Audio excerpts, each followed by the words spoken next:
चलाने के दौरान पाया कि इस क्षेत्र में सबसे बड़ी आबादी पिछड़ों की है, लेकिन आज तक इस संसदीय क्षेत्र में कभी किसी पिछड़े के बेटे को चुनाव लड़ने का अवसर नहीं मिला। यह एक बड़ी समस्या थी। हम लोगों ने इसको उठाने के लिए प्रयास किया कि जो लोकतंत्र की धरती वैशाली दुनिया को अपना एक आईना दिखाती है, दुनिया को लोकतंत्र का एक पाठ पढ़ाती है और विश्व के मानचित्र पर वैशाली का एक बड़ा नाम है। उस वैशाली में ना तो एक बेहतर सड़क है, ना एक बेहतर अच्छी विद्यालय है, ना कोई मेडिकल कॉलेज है, और डेवलपमेंट की हम बात करें तो बिल्कुल भी और भी कुछ चीज़ नहीं है। एक तरफ वैशाली की जो बहुसंख्य आबादी है वो गुलाम है, और दूसरी तरफ मैंने पाया कि वैशाली में जो व्यवस्था होनी चाहिए थी वो व्यवस्था भी नहीं है। मतलब मूलभूत सुविधाएं आज़ादी के वर्षों बीत जाने के बावजूद भी वैशाली की जनता को नसीब नहीं हुई।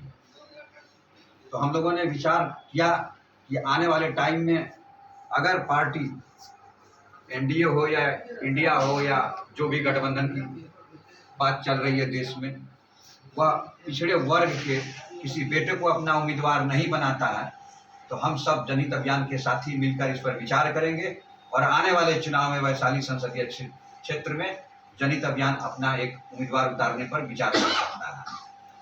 सिर्फ वैशाली में उतारेंगे या 40 सीट? मेरा कार्य क्षेत्र तो मुजफ्फरपुर भी रहा और वैशाली भी रहा। तो मुजफ्फरपुर को तो समाजवादियों ने बहुत पहले आज़ाद कराया, और मुजफ्फरपुर में पिछड़े का बेटा लगातार बनता रहा, चाहे दल कोई भी हो। अभी हमारा लक्ष्य वैशाली, और आने वाले टाइम में अगर हम लोग देखेंगे कि गड़बड़ी मुजफ्फरपुर में हो रही है तो मुजफ्फरपुर में भी हम लोग कुछ निर्णय लेंगे। तो पार्टी से मिल जाना है? पार्टी का सवाल ही नहीं उठता।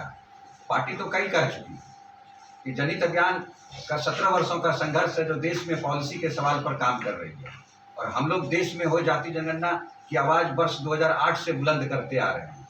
और उसी नारे के साथ हम वैशाली संसदीय क्षेत्र में जब भ्रमण कर रहा था तो हम लोगों ने पाया, तो हम लोगों का नारा ही हुआ कि देश में हो जाति जनगणना, वैशाली आज़ादी मांग रही है।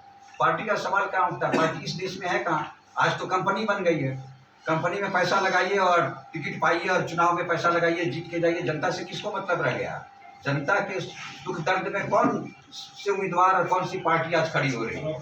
सब अपनी अपनी दुकान, पार्टी, कंपनी चला रही है।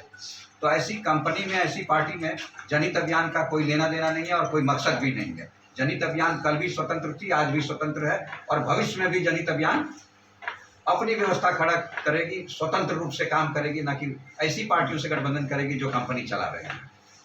अच्छा, जब आप अपना कैंडिडेट उतारेंगे वैशाली लोकसभा क्षेत्र में, तो क्या कुछ मुद्दाएं रहेगी?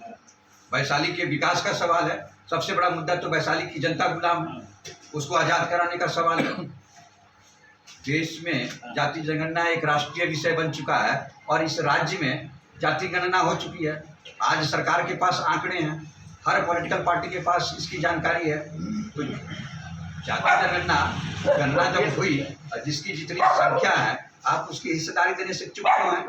आप अब पिछड़ों का दौर आ रहा है, आने वाला दशक और भी दलित पिछड़ों का, जो हमारा भाई पिछड़ गया, उन लोगों का दौर होगा। यानी आबादी हमारी, वोट हमारा, और राज कोई और कर रहा है, ये नहीं चलेगा वैशाली में। अब तो हम पिछड़ों को जगा रहे हैं, हम घर घर जा रहे हैं, गांव गांव जा रहे हैं, और जगाएंगे कि भैया वोट तुम्हारा है और राज वर्षों से कोई और करता आ रहा है। तुम अपने बेटे को बनाओ, तुम अपने जमात से बनाओ, अपने घर से निकालो, समाज से निकालो। हम एक अभियान ये चला रहे हैं।